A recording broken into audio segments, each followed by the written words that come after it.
Alhamdulillah nahmaduhu wa nasta'inuhu wa nasta'firuhu wa nastaghfiruh. Na'udzu billahi min shururi anfusina wa min sayyiati a'malina. Man yahdihillahu fala mudilla lahu wa man yudlil fala hadiya lahu. Asyhadu an la ilaha illallah wahdahu la syarika lahu wa anna sayyidana Muhammadan abduhu wa rasuluh. Allahumma salli wa sallim wa barik ala sayyidina Muhammadin wa ali sayyidina Muhammad kama sallaita wa sallamta wa barakta ala sayyidina Ibrahim wa ala ali sayyidina Ibrahim fil alamin innaka Hamidum Majid. Kaum muslimin, banyak yang ditinggalkan oleh Nabi Muhammad SAW pada kita umatnya, bukan berupa emas dan perak, bukan berupa harta benda, tapi berupa ajaran-ajaran gaib, rohani, yang secerdas-cerdas manusia tidak mungkin akan sampai kepadanya. Karena itu beliau meninggalkan ajarannya itu kepada kita, supaya kita semua mengerti juga tentang cara memimpin diri sendiri dan menghadapi alam sekitar kita dari manusia-manusia yang ada di sekeliling kita itu. Untuk mengetahui itu semua dan banyak lagi pesanan-pesanan Rasulullah SAW, kita harus rajin membaca hadis-hadis beliau SAW dan mengerti maknanya, kemudian kita pakai untuk menghadapi hidup kita sekarang ini. Saudara-saudara yang ada di hadapan kita dari hadis beliau SAW kali ini adalah taruhan-taruhan yang selalu menentang seorang mukmin untuk berjuang. Di hadapan kita ini ada beberapa macam masalah, problema yang selalu menentang kita untuk kita melawan dan berjuang. Pertama, sebagaimana yang saudara baca dalam alinea hadis pertama itu, dia selalu bagaikan seorang yang sedang berhadapan dengan 5 ekor singa. Singa yang akan merobek-robek badannya apabila dia diam, tidak berjuang, tidak melawan. Dan disinilah Rasulullah SAW mengajarkan kepada kita bagaimana kita dapat menyelamatkan diri dari unsur-unsur yang akan saya sebutkan dalam alinea pertama, yaitu dalam hadis yang diriwayatkan kepada Rasulullah SAW. Qala Rasulullah sallallahu alaihi wa alihi wa sahbihi wasallam, al-mu'minu baina khamsi syada'id. Mu'minun yahsudu, munafiqun yughidu, wa kafirun yuqatilu, wa syaitanun yudillu, wa nafsun tunazi'u. Artinya, sabda Rasulullah sallallahu alaihi wasallam, tiap mukmin dikitari oleh 5 problema, 5 permasalahan, yaitu A, seorang mukmin yang menghasutnya. Sebab ada kalanya sesama mukmin seperti kita beriman kepada Allah, beriman kepada hari kiamat seperti kita, tapi di dalam dadanya ada penyakit hasud, dengki. Lantas orang itu menghasut sesama mukmin juga. Melihat tetangganya kaya, dia merasa tidak senang, dia hasud, dia kepingin supaya tetangganya ini jadi miskin, baru dia lega dan puas. Ini mukmin menghadapi temannya mukmin. Berkata Sayyidina Ali bin Abi Thalib, penyakit dengki ini tidak bisa diobati. Karenanya kita harus tinggalkan orang itu. Dimakan sendiri oleh api hasutnya di dalam hati. Dan kita mohon daripada Allah untuk menyelamatkan kita dari kejahatan orang-orang yang hasut seperti itu. Ini terjadi di mana-mana. Seorang yang kaya, seorang yang cantik, seorang yang berkedudukan, seorang yang ada kelebihan dari yang lain, itu mesti dihasuti. Sabda Rasulullah SAW dalam hadis yang lain, kullu dhi ni'matin mahsud. Tiap orang yang diberi karunia oleh Allah pasti akan ada orang yang menghasut dia. Lalu sikap orang itu bagaimana? Sikap orang itu memohon daripada Allah SWT untuk menyelamatkan dia daripada hasutan orang-orang yang menghasut. Sebagaimana yang diajarkan kepada kita dalam surat Al-Falaq, akhirnya wa min syarri hasidin idza hasad. Ya Allah, qul a'udzu birabbil falaq. Katakanlah ya Muhammad, aku berlindung dengan Tuhan pemecah fajar yang menyingsing. Qul a'udzu birabbil falaq min syarri ma khalaq, dari kejahatan siapa atau apa-apa yang diciptakan oleh dia. Wa min syarri naffatsati fil 'uqad, dan dari kejahatan tukang-tukang sihir, dan juga dari kejahatan orang-orang yang hasud. Ini satu. Yang kedua, munafiqun yughidhu. Ada orang munafik. Pertamanya acuh tak acuh, tapi akhirnya membenci pada kita. Membenci. Biasanya munafik itu kebenciannya tidak dikeluarkan. Misalnya dia mempunyai sesuatu yang tidak setuju dengan kita, itu tidak dikeluarkan, disidem oleh dia. Tahu-tahu munculnya sebagai perbuatan dan kelakuan yang tidak baik terhadap kita. Itu namanya munafik. Dan hati orang munafik adalah hati orang yang gelap, tidak bisa mendapat cahaya daripada Allah. Karena itu kita harus minta daripada Allah agar kita dibersihkan dari akhlaknya kaum munafik. Munafik itu ciri-cirinya ada 3. Kalau berbicara bohong, kalau dititipi khianat, dan kalau berjanji tidak tepat janji. Ini tanda-tandanya kaum munafik. Ada kalau orang cuma bohong saja, ini orang mempunyai 1/3 dari sifat munafik. Kalau dia bohong dan khianat, itu 2/3. Dan kalau 3/3, ya berarti dia munafik sepenuhnya. Waliyadzubillah. Yang ketiga, kafirun yuqatilun. Yang ketiga, dia harus menghadapi seorang kafir yang akan memeranginya, akan membunuhnya. Tidak mesti membunuh fisik, seperti orang-orang Islam dibunuh oleh kaum kafir Soviet di Afghanistan, atau orang-orang Islam di Timur Tengah, di Palestina dibunuh oleh kaum Yahudi di Palestina. Mereka diusir dari kampungnya, tempatnya dibangun perumahan-perumahan untuk Israel dengan penuh kekejaman dan kekejian. Tidak mesti begitu saja. Ada lagi kafir yang lebih jahat dari itu sudah karuan. Dia datang bawa senjata akan membunuh kita, kita bisa lawan. Tapi yang jahat adalah kafir yang akan mematikan, akan membunuh ideologi kita, membunuh adat istiadat kita, akan membunuh syariat Islam yang ada pada kita, akan membunuh fiqh, akan mematikan akhlak kita, dan juga mematikan kepribadian kita. Kafir semacam itu tidak mesti juga langsung, tapi juga tidak langsung memakai orang-orang sebangsa dengan kita, sebangsa dan seketurunan dengan kita, malah lebih dari itu.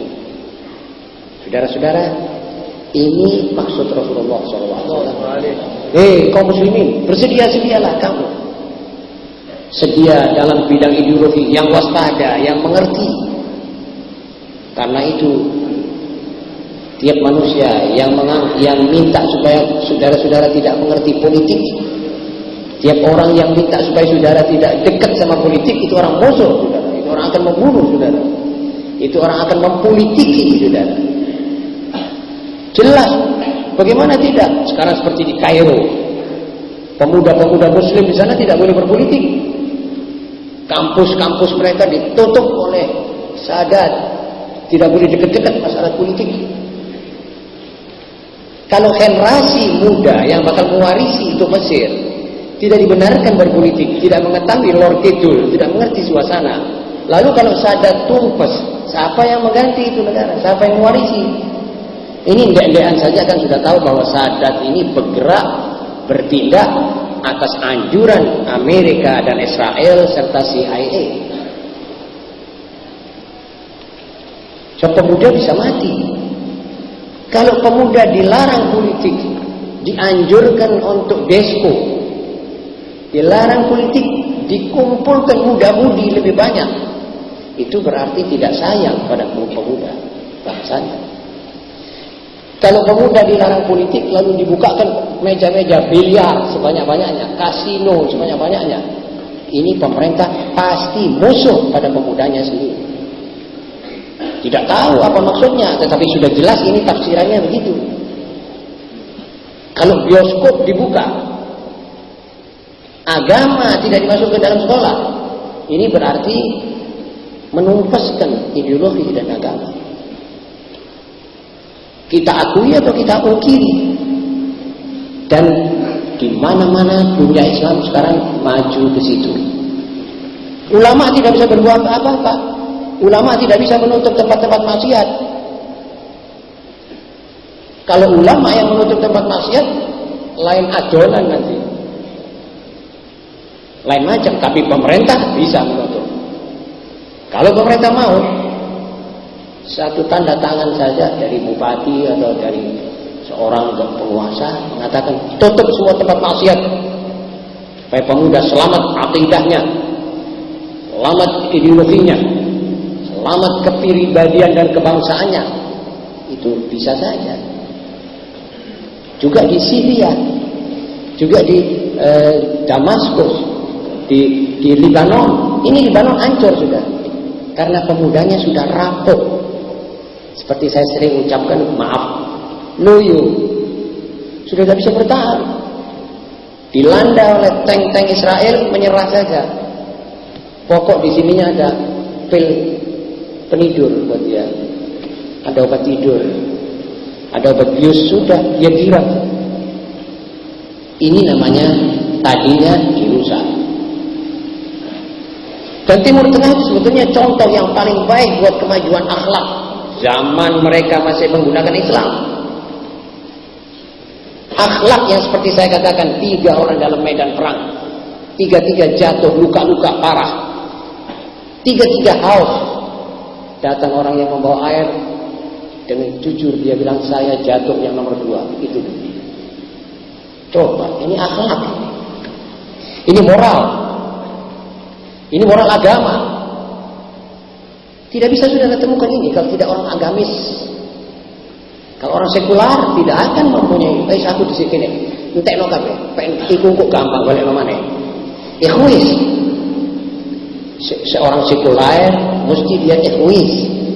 Mesti dia prejudis, dia sangka busuk kepada sesamanya. Itu sebabnya di sini letaknya permasalahan. Kafirun yuqatiluh. Kalau generasi sudah sekuler, generasi sudah tidak bisa mempunyai daya tahan. Generasi akan hancur sendirinya. Sekarang kita ambil contoh yang hangat. Turki masih zaman khilafah Utsmaniyah, masih zaman khilafah Islam. Itu Turki bukan main beraninya. Eropa takut. Waktu negeri Maghribi, Tunis, ini tercatat dalam catatan Bourguiba yang sekarang jadi presiden. Pada tahun 22 dia mempunyai catatan ini, bahwa di saat itu Kami takut Perancis akan menjajah kita punya negeri. Dan kita punya negeri ini lemah. Dengar baik-baik saudara-saudara ya. Ini penting saudara. Nanti saudara akan mengerti mengapa kok CIA ngotot supaya dunia Islam ini pisah dengan agamanya. Nanti saudara akan mengerti. Kami waktu itu, katanya Sultan waktu itu mengutus orang pergi ke Turki, ke Istanbul, untuk minta tanda tangan dari Sultan bahwa negerimu Maghribi mengikut Turki aman. Kalau tidak, Perancis mencaplok. Padahal Perancis baru saja kalah peperangan dengan Jerman, payah dia, tapi dia masih sempat. Setelah mereka dengar bahwa ada satu orang diutus pergi ke Istanbul, itu kapal yang membawa dikejar dengan kapal perang.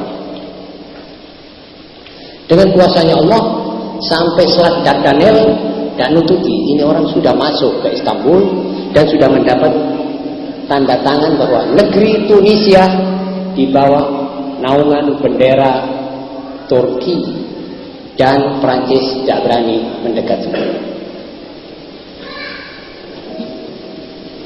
Tetapi setelah Turki dikikis Islamnya melalui siapa? Melalui anak buah Turki sendiri, Mustafa Kamal, Anwar Pasha, segala macam orang-orang yang sekolah di Eropa. Setelah jadi Turki sekuler, setelah Quran tidak boleh dibaca dengan bahasa Arab, setelah azan harus diganti bahasa Turki, bahasa nasional, setelah Tarbus dikejar-kejar, dibuang itu Tarbus supaya diganti topi, dan supaya tulisan semuanya diganti Latin, sanjet-sanjet oleh Mustafa Kamal yang tidak mau dibunuh, yang tidak mau dibui dan sebagainya. Turkinya terus bebek saja minta-minta dari Amerika. Sampai malam Kemis ini Turki tidak bisa berdiri di atas kakinya. Jangankan disungkani orang, berdiri sendiri tidak bisa. Mana itu kedikdayaan Turki? Zaman 800 tahun bendera Turki itu berkibar di tengah-tengah jantungnya Eropa, dan orang Eropa tidak berani. Salibisme internasional tidak berani dekat sama Turki. Disebut nama Sultan Turki saja gerget. Oh, kalau begitu kita bunuh dia punya ideologi Islam ini. Sultikono mati agamanya, jauhkan. Perempuannya sudah terbuka supaya berkeliaran. Nanti pemuda ini tidak bisa berpikiran serius. Dia nanti pemuda ini pacar-pacaran tok. Kita untung, kata orang CIA zaman sekarang. Kalau dulu seperti Lord Cromer, orang British, Inggris, itu semuanya yang bisa mengatur begitu 70 tahun. Selesai riwayat Turki. Sekarang menjadi satu negara satelit barat. Begitu hebat besarnya sekarang menjadi satelit. Nah, karena berhasil rencana mereka di situ, sekarang di dunia Islam semuanya ditujukan supaya mereka tidak mengajar agama Islam lagi. Kalau perlu ajar ya, ajarono semua agama sekali sudah. Jokono sama sekali. 7 agama atas 10 agama. Nanti kan tidak tahu agama mana yang betul. Dan ajarono lagi bahwa semua agama betul. Buyar ini anak-anak muda. Tidak beragama nanti. Jadi satu cengkeh kasih kopi, kasih teh, kasih air jagung, kasih cuka, kasih madu. Kalau perlu nuwun sewu, tapi ini tempat baik. Kasih air pecereng sekali. Lantas bagaimana ini orang bisa bekerja, bisa mengerti? Apa ini isinya ini? Ada orang bilang itu kopi. Lah kok ono pecereng ini, aku anggone ini. Ini yang dimaukan oleh CIA. Kalau ulama bicara, jangan dikira ulama ini hasud. Kalau ada ulama ada bicara, siapa bisa mengerti hal ini? Yang mengerti ini ulama. Jangan nengek pada ulama, saudara-saudara. Jangan nengek pada orang-orang ulama. Yang sekarang ini justru yang mengerti adalah justru ulama. Yang lain itu sebetulnya saja hampir-hampir mengikuti situasi internasional secara merem. Carane ngomong. Lah anaknya main disco kok jadi carane itu bagaimana sih? Lah biyen ngomong ini anakmu, riko biyen ngene ta. Tutup lah mikir gitu itu. Nah, ini menangnya Barat. Karena berdiri pertahanan ini bobol terus jalan. Jadi pemerintah manapun yang ada sekarang di Timur Tengah, yang di selatan, yang di utara, yang di mana, kalau menyuruh murid muda-mudinya tidak beragama betul, tidak belajar agamanya sendiri secara mendalam, itu pemerintah musuh rakyat. Kalau pemerintah membuka tempat-tempat maksiat banyak, itu pemerintah musuh rakyat. Bagaimanapun tidak bisa ditafsirkan lain. Dan kita harus minta maaf kalau kita mempunyai tafsiran begini. Sebab apa latar belakangnya? Orang saya bisa menutup, kenapa saya buka? Oh, sudah tahu hasilnya kayak gini. Belajarnya anak-anak tidak serius. Kurang ajarnya anak-anak terhadap orang tuanya semakin meninggi. Keberandalan muda-mudi meningkat. Apa yang kita tunggu lagi? Ya ini soalnya karena memang ada kesengajaan dari Barat. Saudara-saudara, akibatnya ini melanda. Dan sekarang sudah tahu kedoknya, dunia sabtunya sudah tahu. Mudah-mudahan bangsa Indonesia tidak ketinggalan, sebab semua dunia sudah tahu. Mustahil kita dok bangsa Indonesia yang belum tahu. Sekarang Amerika sudah membuka kedoknya tentang Iran, terbuka dia. Dan sebentar lagi akan dijelaskan. Soviet yang tadinya membela rakyat miskin, kaum buruh, sudah membuka kedoknya menyerbu negara orang tanpa alasan. Katanya saya dipanggil. Ada maling dipanggil orang, katanya saya masuk rumahmu karena saya dipanggil oleh istrimu. Ada itu ceritanya. Tapi sekarang ini ada. Katanya Soviet saya dipanggil. Lah kalau Tuhan dipanggil, lah kok ini ada 400-500 orang mengungsi. 400.000 orang mengungsi meninggalkan kampungnya. Kan mestinya dia berderet di tengah jalan mengatakan ahlan wa sahlan. Tola'al badru alaina. Kok lantas pada berlari semua? Tandanya Tuhan ini perampok besar, bajingan internasional yang paling besar. Ini sekarang yang lain semuanya pada bungkem. Sebab apa? Sebab Islam. Bahkan saya mempunyai pendirian lain. Amerika dengan Soviet sudah kong kali kong untuk dimasuk di Afghanistan. Ini pengajian supaya saudara mengerti situasi internasional sebagai Muslim. Supaya saudara kalau tidak kuat punya senjata membantu Afghan, bantulah dengan duit. Tidak punya dengan duit, bantu dengan suaramu. Seperti hamba ini, tidak punya bondo, cuma kerongkongannya saja. Tapi kalau tidak ada kerongkongan, sholat, minta pada Allah Subhanahu wa Ta'ala.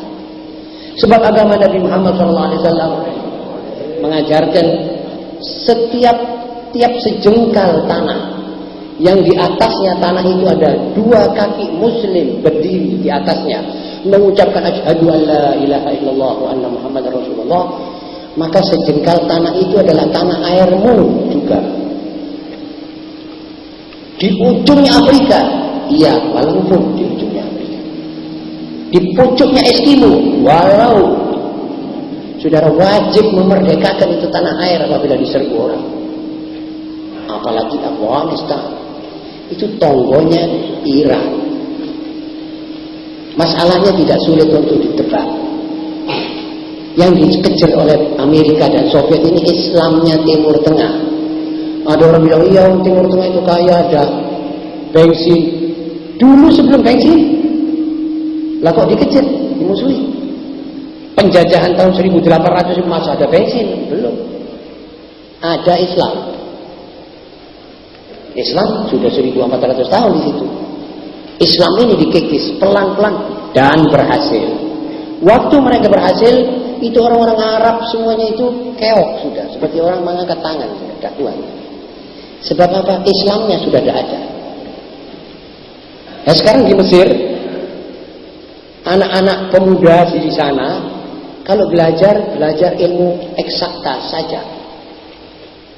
Fikih apa itu di Al-Azhar. Al-Azhar itu sekarang dikurangi, diajari juga sosialisme dan ilmu-ilmu yang di luar ilmu Al-Azhar zaman dulu. Azhar dulu itu merupakan industrinya ulama. Sekarang mandul, macet industrinya, tidak keluar ulama. Yang keluar orang pakai desian, orang yang bisa dansa dan lain-lain. Dan lantas dibawa ke Eropa. Di sana digodok lagi, akhirnya dia pulang, ditukar kepalanya lagi. Sudah lain, suaranya lain. Islam itu tidak pernah disebut, malah dimusuhi. Malah penulis-penulis yang ulung itu sekarang membawa cerita yang membenci Islam secara bohong. Coba kena, coba tepat apanya? Bohong. Salah satu penulis namanya Dr. Muhammad Subhi, dia katanya dia dokter. Dia nulis sebagai berikut. Dia bilang ada satu ceritanya haji sebulan dan bulan, saya lupa namanya haji siapa itu. Haji ini bawa satu jerigen kecil air zam-zam. Lalu air zam-zam ini dikeroyok oleh orang desanya katanya. Diminta sana, minta sini. Akhirnya dia kebebeng air zam-zam itu ditumpahkan dalam sumur. Ini loh, sudah minum sumur. Ini sudah ada zam-zamnya. Siapa orang sak desa minta air zam-zam sedikit tidak cukup. Masukkan dalam sumur, suruh minum dari sumur. Akhirnya katanya sak desa itu kena penyakit kolera. Sebab air zam-zam itu ada koleranya. Coba. Semua dokter ABC-nya dokter tahu bahwa air zam-zam itu asin dan itu vaksin kolera tidak bisa hidup di air asin. Air zam-zam ditabuhkan dari penyakit.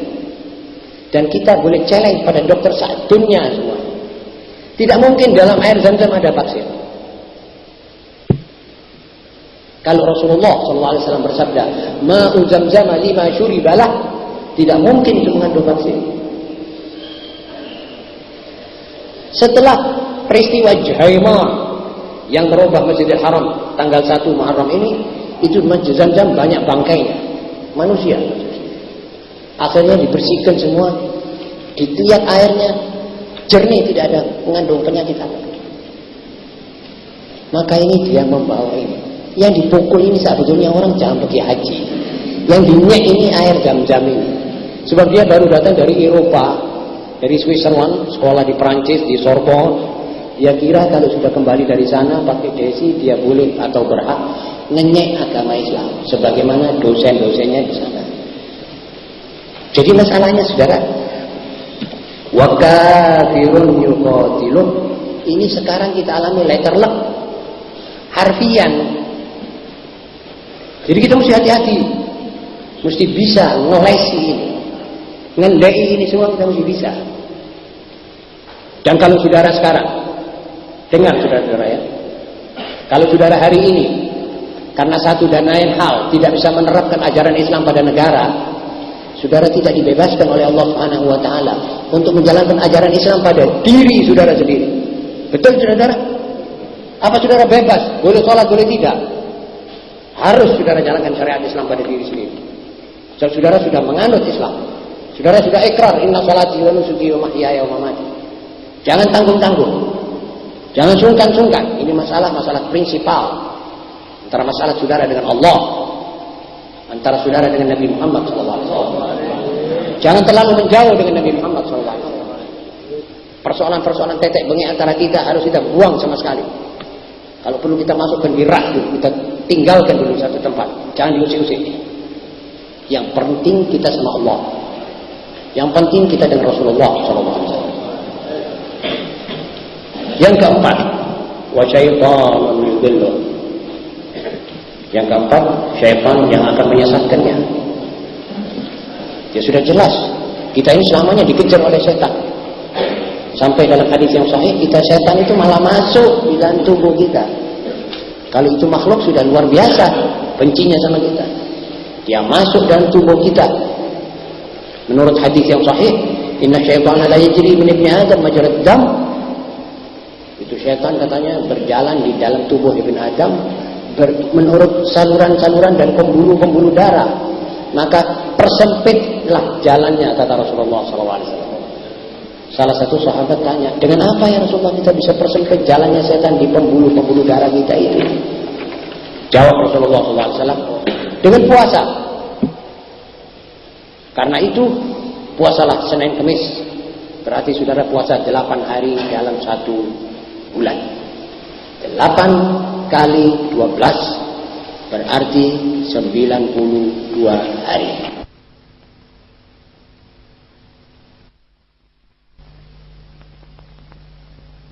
Saudara puasa 3 bulan Senin Kemis, 1 bulan Ramadan plus 6 hari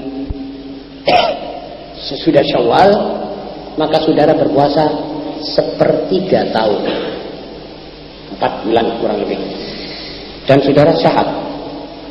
Jalannya setan ke dalam badan saudara sudah sempit. Begitu sabda Rasulullah SAW. Yang kelima, wa nafsun tunazi'u. Ini adalah embel-embelnya setan. Nafs artinya hawa nafsu yang akan meraih dan melawannya. Jadi kita ini mempunyai keinginan-keinginan. Biasanya keinginan hawa nafsu tidak tepat, tidak cocok, tidak mengajak kita kepada kebaikan. Keinginan kita sekarang ini kalau kita berada nongkrong di tengah-tengah bioskop. Keinginan kita sekarang ini kalau kita bisa duduk di Badung, melihat segala perempuan yang jalan sambil mengisap sebatang 2 batang rokok. Keinginan kita sekarang ini duduk menggundam orang, menghibah orang. Itu kesenangan kita. Tapi ini semua harus dilawan. Jadi konklusinya, wahai kaum muslimin rahimakumullah, saudara ini di tengah-tengah 5 singa. Itu saja saudara. Saudara harus tahu menggati 5 singa ini, 5 macan ini. Kalau salah perhitungan, saudara akan dicaplok oleh macan ini. Dan saudara akan lenyap. Katakan saja ada 5 kawat listrik yang putus berserakan di jalan, melintang-lintang di tengah jalan. Kalau saudara tidak bisa menggati, saudara kena, saudara mati. Jadi akhirnya ini hawa nafsu sendiri yang akan menarik saudara ke arah yang tidak baik. Hendaknya ini semuanya diperhitungkan dan setelah diperhatikan. Siapa lagi yang bisa menyuruh saudara untuk memperhatikan ini kalau tidak Nabi Muhammad SAW yang mengetahui persoalan ini dari wahyu dan yang cinta kepada saudara. Kalau setelah ini kita ketahui lalu kita tidak mengamalkannya, maaf, kitalah yang salah. Kalau kita sampai dimakan api di hari kiamat, maka kita sendirilah yang salah. Balumu anfusakum, salahkan dirimu sendiri wahai anak Adam. Yang kedua, jahlul basyariyati bil hikmati min wujudiha wa sababu syaqaiha. Tiada tahunya manusia akan hikmah penciptaannya adalah merupakan sebab sengsaranya. Saudara tahu sekarang kalau saudara tanya pada profesor-profesor di dunia tentang ilmu-ilmu eksakta, saudara akan mendapat jawaban yang betul-betul memuaskan. Tapi kalau Anda bertanya mereka, Tuhan ini dari mana? Siapa yang menciptakan Tuhan? Tuhan akan kemana? Apa tugas Tuhan di sini? Itu mereka berbeda-beda. So, dia orang tidak punya suatu pegangan yang absolut, tidak punya pegangan yang konkret seperti kita kaum muslimin. Apa sebab? Sekarang kalau Tuhan mengatakan bahwa kalau saya tanya pada salah seorang daripada profesor-profesor yang sekular, apa pendapat Tuhan tentang bohong? Pada waktu-waktu tertentu itu bohong harus diharuskan, mencuri harus dibolehkan, membunuh harus dibolehkan. Lalu pada waktu-waktu tertentu di mana itu pembunuhan harus dilakukan, orang itu mengatakan jangan ada pembunuhan. Ini karena mereka tidak tahu apa fungsi dia sendiri itu hidup di sini. Ini salah satu daripada daya perusak yang diekspor dari barat ke sini. Kita ngimpor saja dan kita pakai itu. Itu salah satu bahan impor yang berbahaya. Karena kita tidak tahu apa tujuan kita hidup, kita celaka. Karena pemuda dan pemudi sekarang di dalam sekolah dasar dan sampai sekolah mana-mana tidak diajarkan agama yang betul-betul secara mendalam, al-imanu billahi wal yaumil akhir, maka cilakalah mereka, atau pasti akan melintasi kecelakaan. Setiap orang tidak tahu untuk apa dia jalan. Itu berarti orang nggak punya tujuan. Atau orang yang masih meraba-raba, tidak tahu. Dia buta. Nah ini contohnya yang ketiga ini. Salah satu orang bernama Bishar Al-Khoury, orang dari Libanon, belajar di Sorbonne. Dia belajar di sana. Sesudah dia belajar di sana, dia kembali di sana menjadi seorang agnosticism atau agnostik. Agnostik itu katanya orang yang beraliran tidak tahu. Ini sekularisme. Ini satu cabang daripada sekularisme adalah agnosticism. Artinya la adri, aku tidak tahu. Ini Imam Ghazali karena dia ahli kasyaf sudah mensinyalir ini di Al-Ihya. Dan dia menjawab kepada orang-orang yang pergi ke situ atau berpendirian ini di dalam bukunya Al-Haqiqah 'inda Al-Ghazali. Kebenaran menurut tanggapan Ghazali. Bagaimana ia membabati orang-orang yang berpikiran seperti itu. Dengarlah dengan sajak yang indah kata-katanya.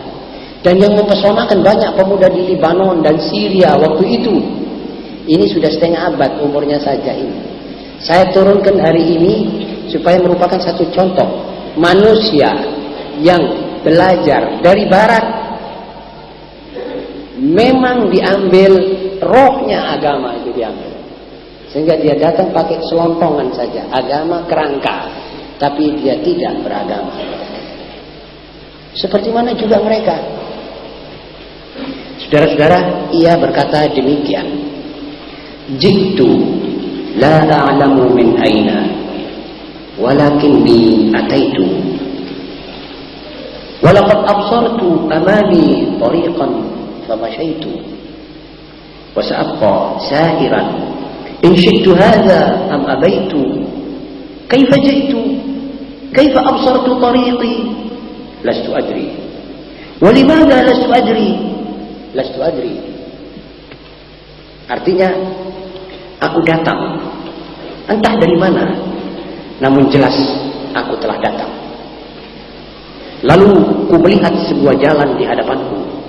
Yang dimaksud adalah jalan hidup ini, dunia ini. Nah, ini jalan hidup. Maka ku laluilah jalan itu. Dan aku akan tetap berjalan, suka atau tidak suka.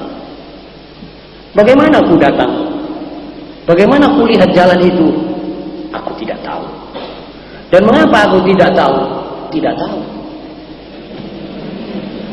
Ini agnosticism. Ini disebarkan di dalam satu majalah terbesar yang hampir semua pemuda tertarik dengan sajak ini karena indah bahasanya. Memang syaitan itu juga rayuannya hebat, saudara-saudara. Ini orang tidak tahu siapa yang mencipta dia. Satu. Kedua, dia tidak mengerti untuk apa dia diciptakan oleh pencipta yang tidak dikenal itu. Mengapa dia keluar daripada kedua orang tua? Untuk apa kedua orang tua itu diadakan sama dia sampai 5 tahun mendidik dan menjaga dia? Dan akan dikemanakan dia nanti sesudah dia hidup? Apa yang akan ditemukan kalau dia mati di alam barzakh? Ini semua gelap. Memang sengaja ruangan ini dimatikan lampunya oleh barat supaya kita hidup dengan sifat-sifat hayawanisme tok. Jadi kalau manusia disekularkan, tinggal kehayawanannya. Saudara tahu mengapa ada paham free sex?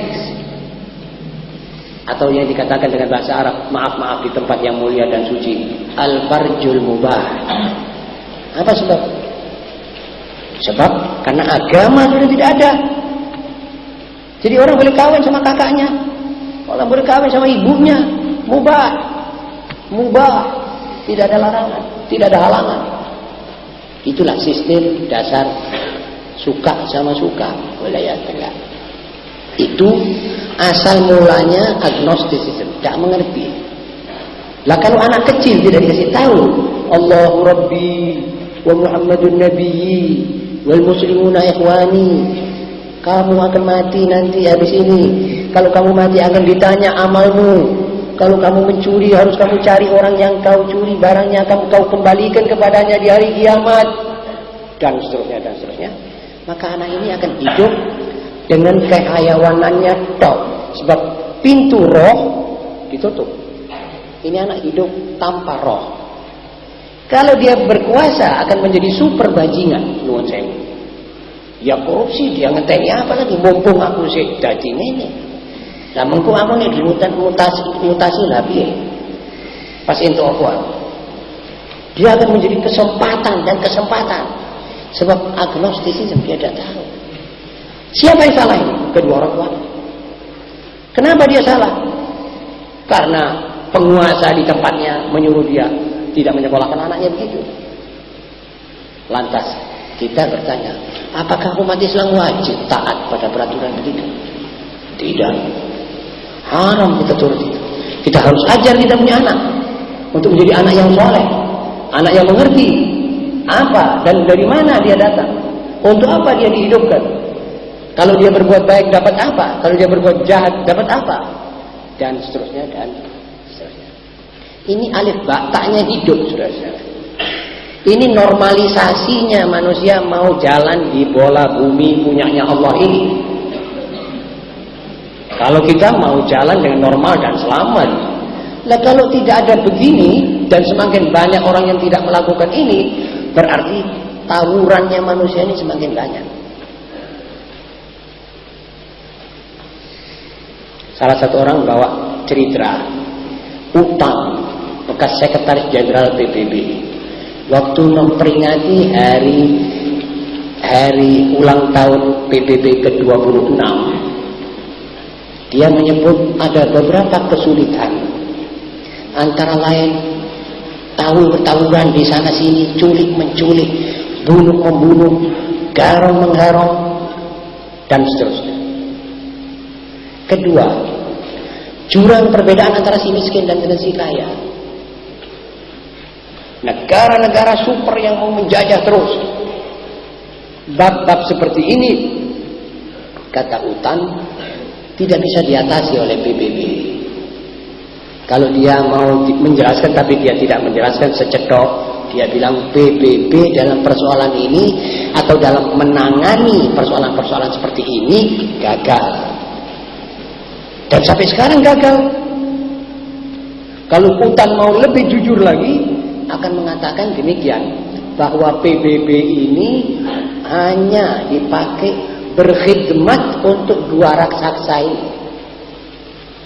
Jadi kepentingannya dua Dracula ini. Ya ini sekarang PBB separuh pro-Soviet masuk ke negerinya orang yang tidak berdosa, tidak bersalah, dan tidak bersenjata ini.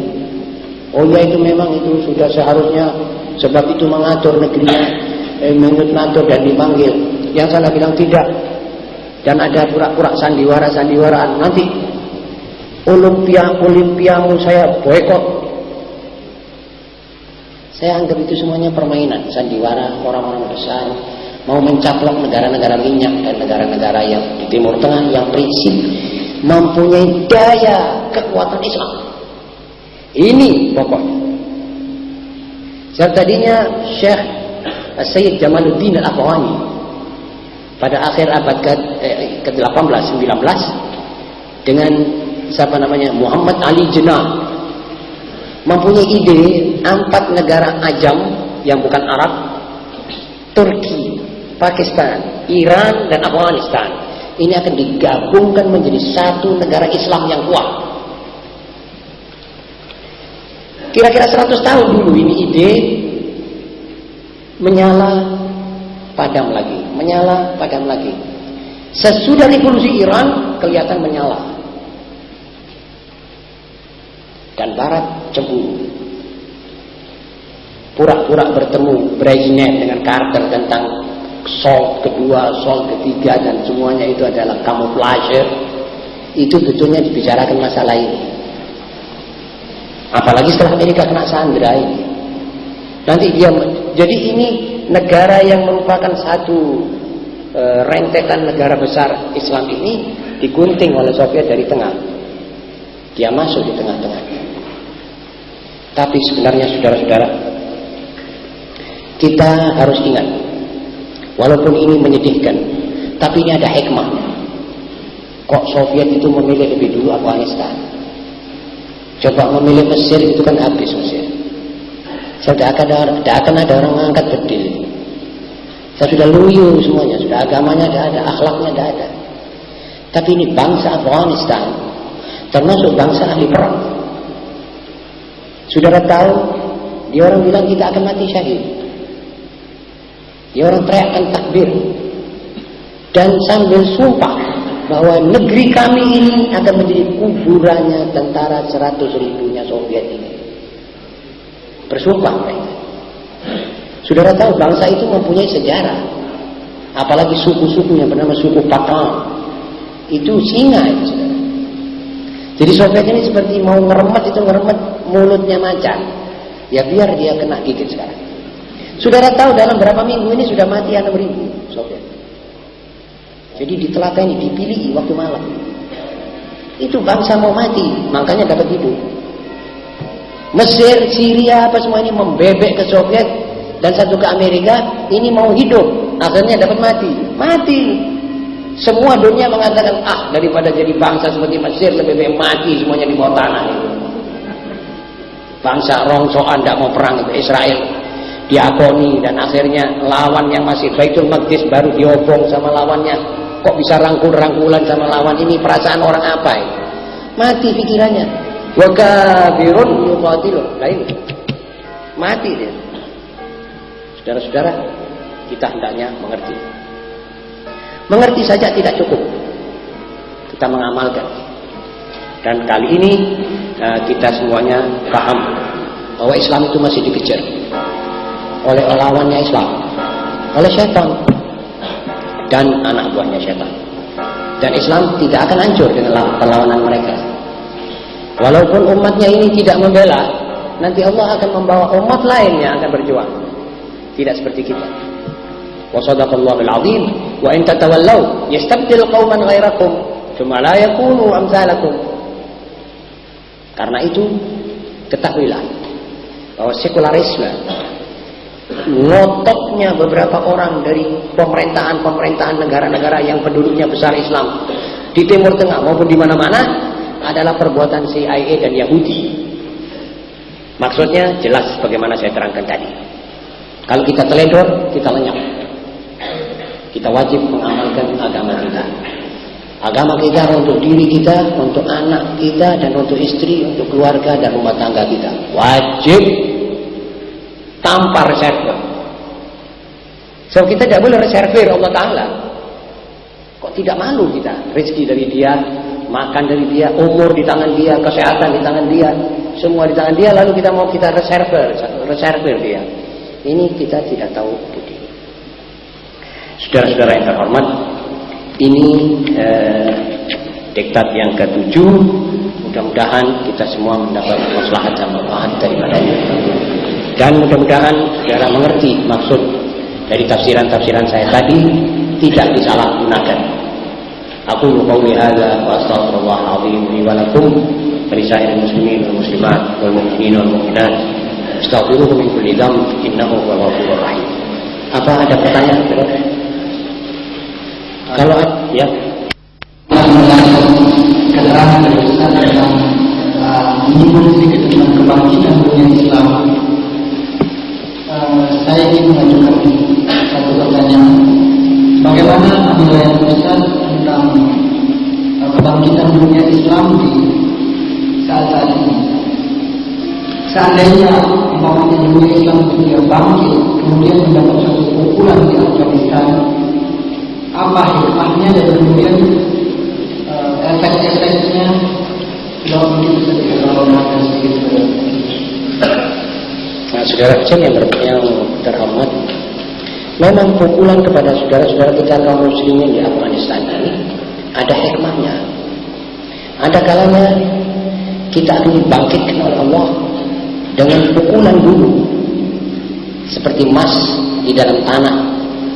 Kalau ditanya, apa kamu mau dimasukkan dalam api untuk menjadi crownnya raja? Ya tidak mau. Sebenarnya kita ditempa oleh Allah. Walanabluwannakum, ini bala. Maksudnya Allah supaya kita sadar. Dan nyatanya sekarang dunia Islam sekarang sudah hampir mempersatukan diri. Sebagai hikmah pukulan Soviet ini, dunia Islam semakin bangkit, tidak mati. Dan umat Islam di Afghan sendiri sekarang lebih keras sumpah dan tekadnya. Maka itu saya sebelum lupa, saya menyimpang sedikit, saya anjurkan, bahkan sudah waktunya kita semua yang ada di sini, warga jamaat kita punya pengajian, membaca qunut nazilah. Sudah waktunya sekarang ini. Kapan lagi? Dunia Islam dikeroyok, saudara-saudara. Qunut nazilah itu 5 waktu, subuh, zuhur, asar, maghrib, isya. Baca qunut nazilah. Rasulullah SAW pada satu saat di mana anak buahnya dibunuh, diculik oleh kaum-kaum yang tertentu, Rahab, wa Zakwan, wa Usayyah, maka Rasulullah 1 bulan qunut. Sehingga orang-orang yang membunuh itu kelihatan seperti cacing yang digoreng, melungker di sahara, dan mukanya hitam gelegam, seperti terbakar badannya. Dan Rasulullah SAW, Allah masyattid syamlahum, Allah memanzik jam'ahum, Allahumma alaika bi fulan, disebut nama-namanya orang itu. Allah maj'alha alaihim sinina ka sini Yusuf. Mudah-mudahan mereka merasakan paceklik seperti zamannya Nabi Allah Yusuf. Sampai begitu Rasulullah SAW. Itu namanya qunut nazilah. Dan kita ini sebetulnya saja tidak punya apa-apa. Saudara bisa keluarkan saban pengajian 1.000, satu orang 1.000 rupiah untuk disokongkan ke Afghan. Mungkin kita tidak kuat. Padahal 1.000 rupiah kali 200 baru 200.000, belum apa-apa. Belum bisa beli 1 roket. Jadi karena itu saudara bisa qunut. Qunut nazilah itu roket, lebih dari roket. Itu bom atom yang paling berbahaya kepada kepalanya orang-orang Soviet di Kremlin dan Moskwa. Jadi kita tidak punya apa-apa sekarang kecuali itu. Kalau ada kelebihan lagi, ada fulus lebih, sokongkan ke Afghan. Barangkali saudara, ini salah satu kewajiban saya sebagai mubaligh untuk menyampaikan ini kepada saudara-saudara. Kemudian saya kembali bahwa hal yang ditanyakan oleh saudara Husin tadi sudah jelas bahwa umat Islam sekarang mendapat keuntungan karena kita melihat betul-betul lawan kita sekarang adalah 2 besar, dan mereka sekarang jago di dunia dengan maksud-maksud mau merampas hasil-hasil minyak di Timur Tengah dan mengikis Islamnya orang-orang di Timur Tengah dan di sini dan di mana-mana. Karena itu kebangkitan Islam sekarang lebih bisa dijamin lagi. Setelah mendapat pecutan ini, kita insya Allah lebih sadar. Dan kita insya Allah lebih gigih. Nah kalau kita tidak gigih, masih ngantuk, masih tidak sadar, wallahu a'lam.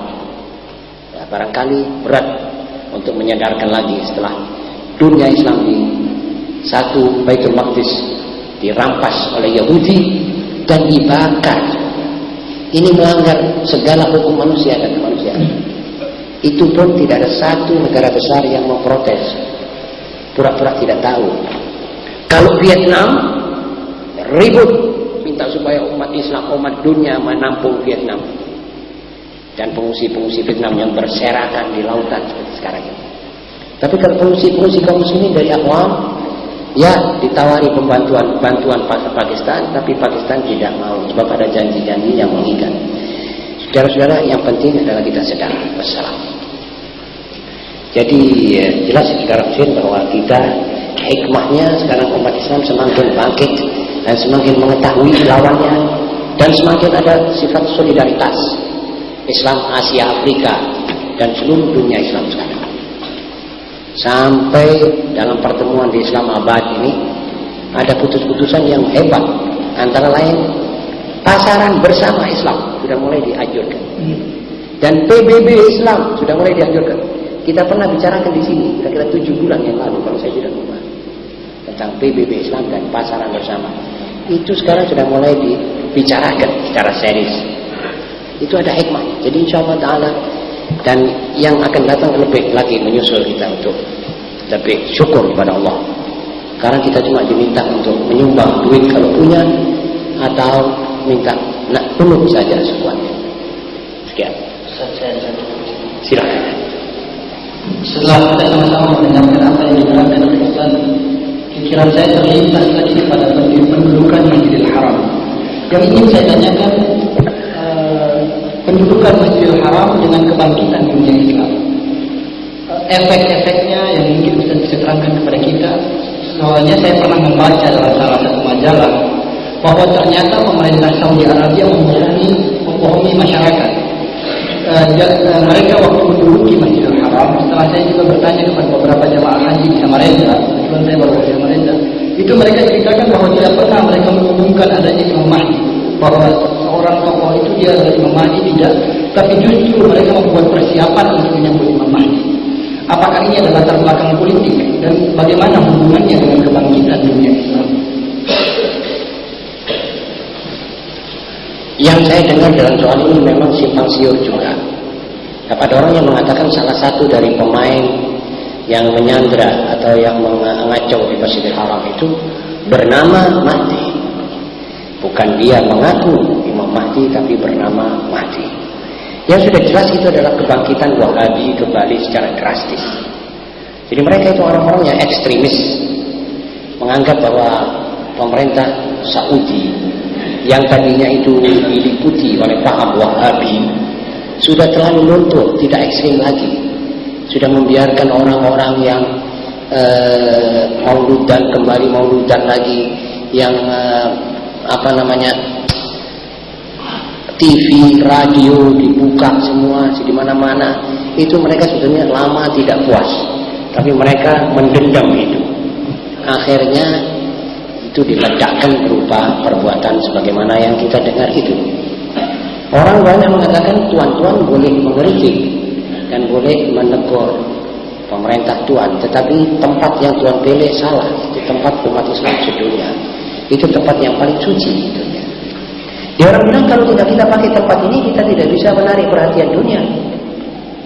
Kalau kita berbuat begini di Riyadh, kita akan ditumpas dalam 2 jam. Alhasil masalahnya agak kurang. Tapi kalau benar mereka merencanakan memakai nama Mahdi dan Imam Mahdi, maka saya kira ada maksud-maksud yang kurang sehat terhadap sebagian dan sementara dunia Islam yang lain. Sebab pemainnya ini saya kira juga dari luar. Karena itu Imam Khomeini mengatakan spontan pada sore harinya bahwa ini perbuatan Amerika. Sebab Amerika lah yang mengerti, CIA-nya, kalau ada suara Mahdi, dan Mahdi itu ditunggu oleh kaum Syiah. Sebenarnya kita ahli sunnah wal jamaah juga mengaku adanya hadis-hadis Mahdi yang sahih. Walaupun sebagian dari kita belum dengar hadis itu. Tapi hadis-hadis tentang Mahdi sudah saya bacakan di sini, dan hadis sahih. Kita juga menunggu. Tetapi mereka tidak tahu tentang ciri-ciri Mahdi itu. Tanda-tandanya Mahdi. Terus Mahdi mereka yang bikinan ini dikasih senjata. Imam Mahdi tidak keluar dengan senjata. Imam Mahdi tidak keluar lantas muncul pakai AK-17 atau bazooka, tidak. Mahdi itu mengatur dan mengamankan. Yamla'ul ardu adlan kama muli'at jawran. Kaifa bikum dalam hadis Bukhari, bagaimana keadaanmu wahai kaum muslimin apabila Isa putra Maryam turun sedang imammu masih ada, yakni imammu Imam Mahdi seperti itu. Dan persis dalam hadis yang lain, waktu Mahdi muncul sholat di kiblat sedang iqamat, Isa bin Maryam di belakangnya, lalu Mahdi menoleh, kelihatan Isa mempersilahkan dia masuk menjadi imam di paimaman, tapi Isa menolak. Dia bilang, ini iqamat untukmu, sesudah ini baru saya akan maju. Jadi mereka meleset merencanakan adegan itu. Jadi skenario-nya ini saja yang keliru, akhirnya terbongkar bahwa ini Amerika. Dan betul-betul dunia Islam bangun itu waktu mendobrak kedutaan-kedutaan besar Amerika di mana-mana, sampai di Thailand dan Filipina. Saudara, hal ini perlu menjadi salah satu pikiran kita semua. Tapi saya kira bahwa itu jelas anak-anak Wahabi sendiri, anak-anak Saudi sendiri, atau yang berfaham Wahabi. ekstremis itu.